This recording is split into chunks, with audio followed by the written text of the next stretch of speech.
Have you ever felt like your emotions are just a storm that you're caught in, instead of something you can actually navigate? Well, what if I told you there's an ancient guide to becoming the captain of your own mind? Today, we're diving into Seneca's Stoic wisdom to learn exactly how to steer through the chaos of our own feelings. So this is really the big question, isn't it? I want you to imagine your mind as a ship out on this huge ocean of life. Yeah, sometimes the seas are perfectly calm, but let's be honest, a lot of the time, they're not. So, are you just getting tossed around by the waves, or are you the one at the helm, actually steering your own course? We all know this one, that sudden, white-hot flash of anger that feels like a violent squall just appearing out of nowhere. It can throw you completely off course, right? Making you say and do things you almost immediately wish you could take back. It's just this intense, overwhelming force. And then you've got anxiety.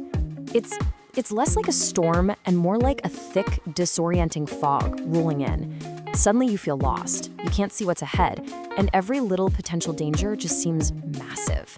It can totally paralyze you, making it feel impossible to move forward. You know, the stakes here are really high. When we let these emotional storms just take over the ship, they cause real damage. They can absolutely wreck relationships, sink our work, and ultimately just steal our peace of mind. But there is a way to find our bearings. For that, we're going to turn to our ancient navigator, Seneca. He was a major Stoic philosopher from over 2,000 years ago, and he basically created a practical map for the human mind. Think of him as our expert guide for this whole journey. Now, Seneca's philosophy, Stoicism, it isn't just a bunch of abstract, dusty old ideas. The best way to think of it is as a practical operating system for your mind. Seriously, it's the compass, it's the star charts, and it's the training manual we all need to build resilience and find calm even when the seas get really rough. So consider this your first day of training. We're going to break down Seneca's wisdom into a few core lessons. Really practical techniques you can start using today to learn how to navigate your own inner world. Okay, lesson 1 is all about preparation. A good captain never sails into a potential storm unprepared, right? They study the weather charts. Seneca had a name for this, premeditatio malorum, which just means the premeditation of evils. It's a simple 3-step process. First, you identify a challenge coming up. Second, you actually visualize the specific things that could go wrong. And then, this is the most important part, you plan how you're going to respond with calm and reason. Let's make this super practical. Let's say you have a stressful meeting on your calendar. Okay, that's a potential storm on your map. By taking a few minutes to think through what a difficult coworker might say or what tough questions might pop up, you're getting mentally ready. You're not being negative, you're just making sure you won't be shocked or thrown off course when the winds inevitably start to blow. Okay, so you've charted the weather, but what happens when you're already in the middle of the storm? Because that's gonna happen.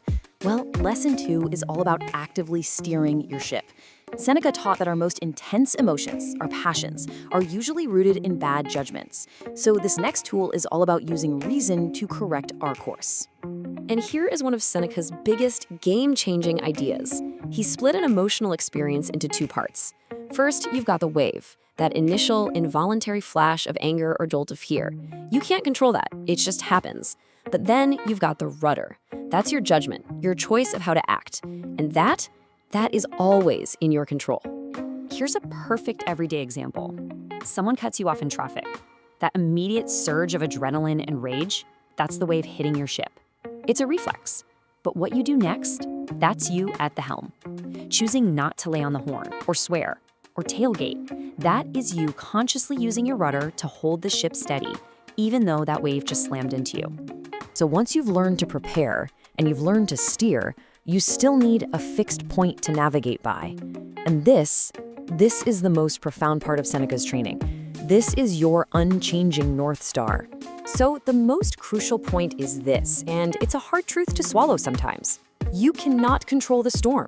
You can't control other people. You can't control the economy. You can't control the weather. All those external events are and always will be outside of your command. But, and this is probably the most empowering idea in all of philosophy, you can always control the ship. You can always control your judgments, your reactions, your choices, your actions.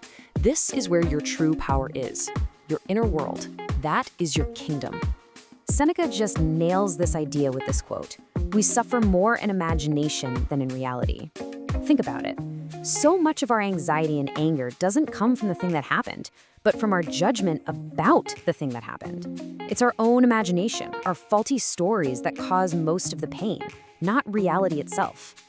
So with these tools and this core insight, you're not just a passenger on your own vessel anymore. You're ready to step up and actually become the captain of your soul. So let's quickly recap your new captain's toolkit. First, chart the future by preparing for challenges. Second, always distinguish between the involuntary wave and your voluntary rudder, your impulse versus your action.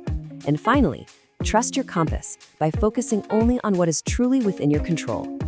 And let's be really clear. The goal of all this training isn't to find some mythical, always calm sea. That doesn't exist.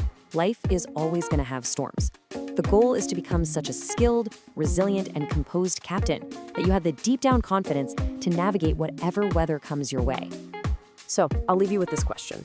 As you face the seas of your own life this week, which of these tools are you going to try to use? Will you chart the future? Will you try to separate the wave from the rudder? Or will you just focus on your inner compass? The choice is yours, Captain.